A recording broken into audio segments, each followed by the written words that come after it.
It's young.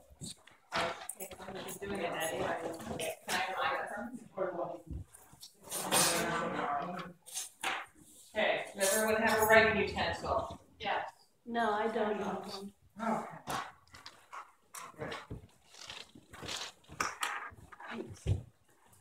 Here, 4, 6, 16. 4, 6. What? Wow. 6. 16, that's a date. Okay, this will be real short and sweet. 6. Oh, I think it was 16.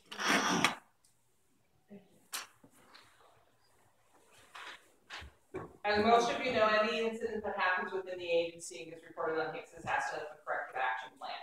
Some of those are specific to the house and the individual. Some of them, they end up being specific to the whole agency. The emergency disaster plan training is one that came about due to a corrective action plan that applies to the whole agency. As part of our corrective action plan, we have to make sure that all the staff in the house know that A, we do have an emergency disaster plan, and the basics of it, and so here we are. The first page I gave you is the emergency disaster plan training. It is a summary of the policy which is in place. The policy is available in all the houses. It's also available online. You need to make sure you have signed in and I get your test before you leave. No test, no credit.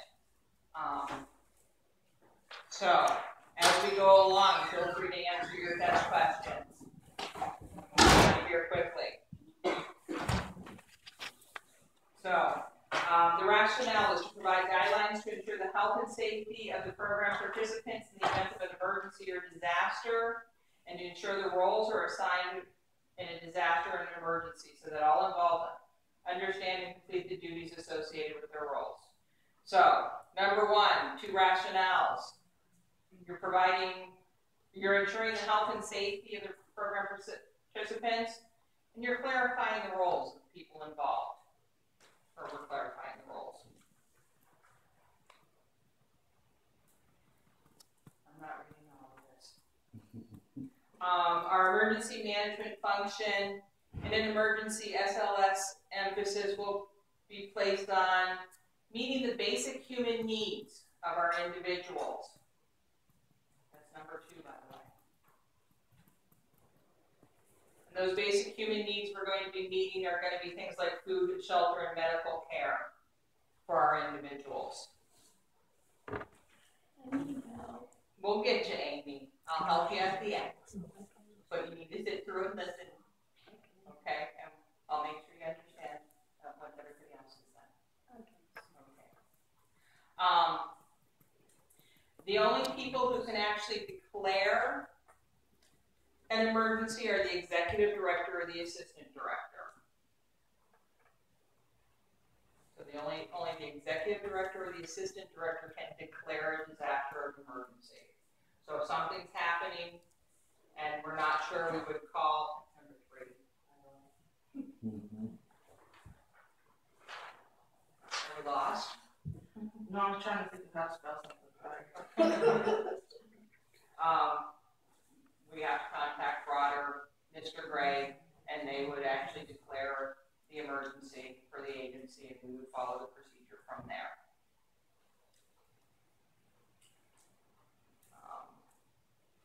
And it lists here the notification process for how that would occur. In the event of a declared disaster, the incident command post will be established at one of the 3 locations. We're going to be going to Hope Drive. We'll be coming to the main office, or there'll be another announced location. Hope Drive is fairly central to the houses on the east side, which is why they chose it. It's also a large house and site. The office, of course, and if need be, we would pick a different one. Our 4 proactive actions are immediate shelter. Means you shelter in the house where you are. So in case of a tornado, severe thunderstorm, something like that, it would be immediate shelter. Immediate evacuation, gas leak, fire, you get out of the house immediately. Shelter in place, you're going to stay in the house and be warm and comfy and do the best you can. Fourth one is evacuation to another site.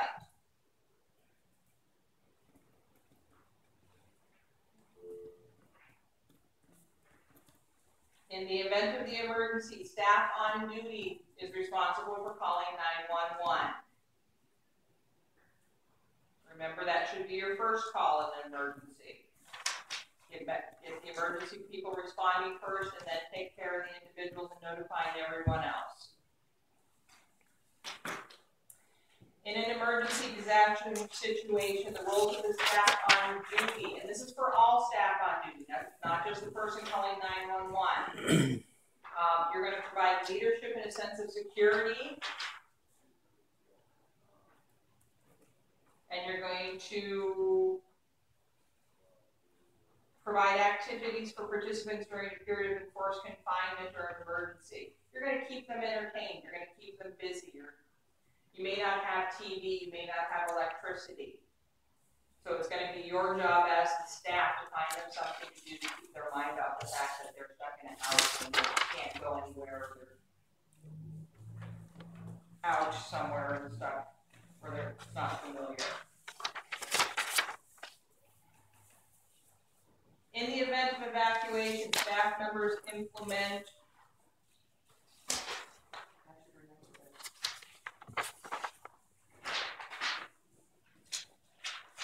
emergency first aid or CPR as needed for the individuals.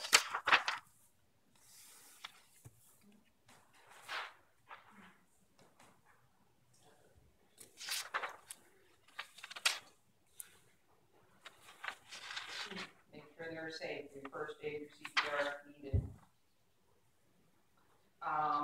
To maintain communication during emergencies, you're going to limit all non-emergency phone calls.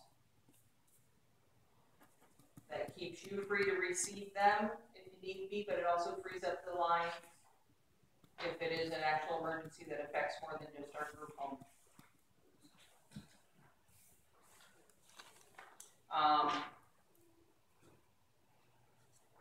And then list forward supplies you take with you during evacuation. There's a whole list of them here. You want to get the basics so that if you're leaving, you're going to be able to take care of your individuals.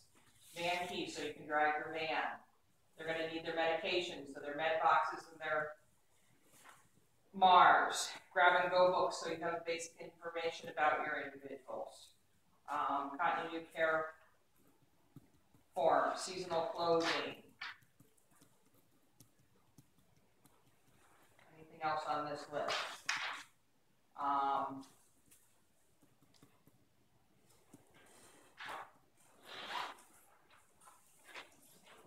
Last page of your package, just maintaining the individual safety. Some other, repeating some stuff we've already talked about, some more guidelines for staff.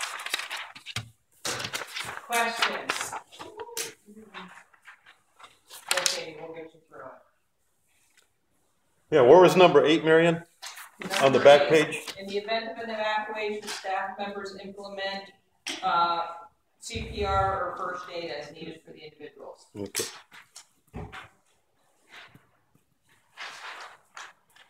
We went over some of this in our all-staff meeting and in previous things before the first of the year. It came back in our cap after the first of the year that they wanted us to do it again and make sure everybody knew it and concentrate just on this. This is the second part of our corrective action plan.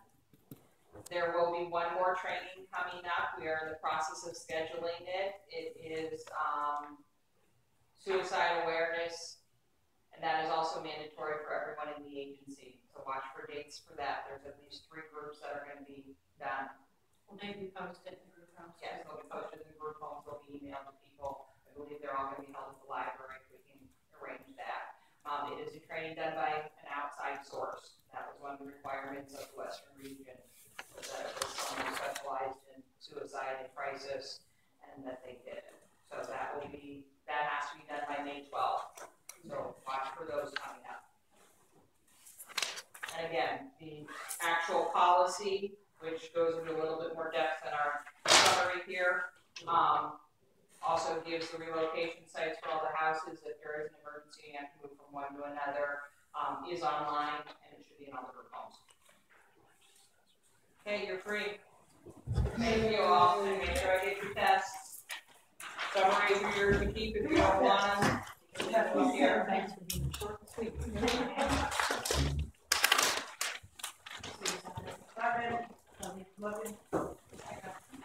I need these. I need the text. 9. 1, 2, 3, 4, 5, 6, 7, 8, 9. Those are yours, keep them.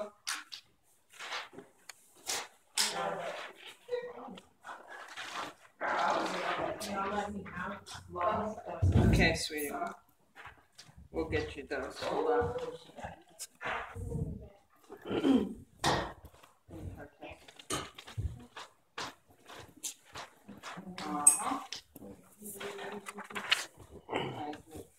Want this back there? No, well, if you don't want it, I'll take it Oh, back. I didn't know if you were mandatory. You're not Dolores.